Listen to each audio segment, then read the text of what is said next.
So in these 4 years plus 3 years, 7 years, what kept you going? Because really, either I'm watching and saying, I don't think I'm going to keep going, or I'll have team members that I'm seeing, well, boy, they're getting closer and closer to what they need, but they're quitting. How do I help them not quit? And that's a great question, because when I hear that now in our business, people talking about, oh, so-and-so might quit, they're not happy or whatever, they often focus on talking to them about their dream and talking about, huge, great flash cars or houses or anything else, when perhaps they might have been like me, where I was actually driven by fear. I was driven by the fear of what life would be like in conventional employment, in 40, 50 hours a week for 40, 50 years of my life. I was driven by fear of not being able to help my family or to travel or to be able to say yes when I want to.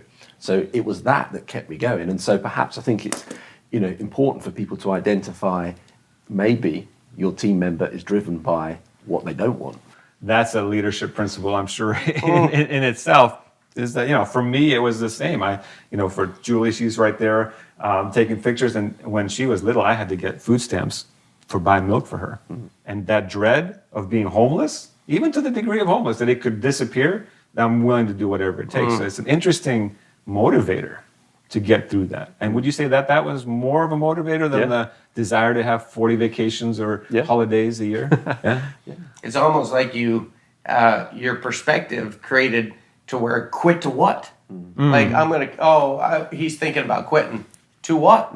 Once you've identified, once you walk through your own thinking and realize that if I continue down path A, I'm not going to accomplish the model that I see for my life.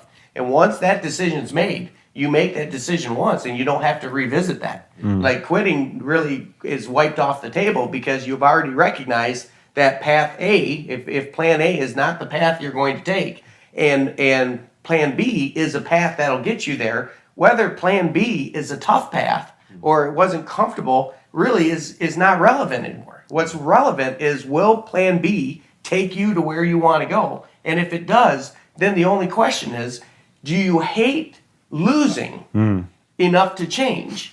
Or do you hate changing enough to lose? And Wes, to his credit, he wasn't the guy. It took him 4 years to even break even.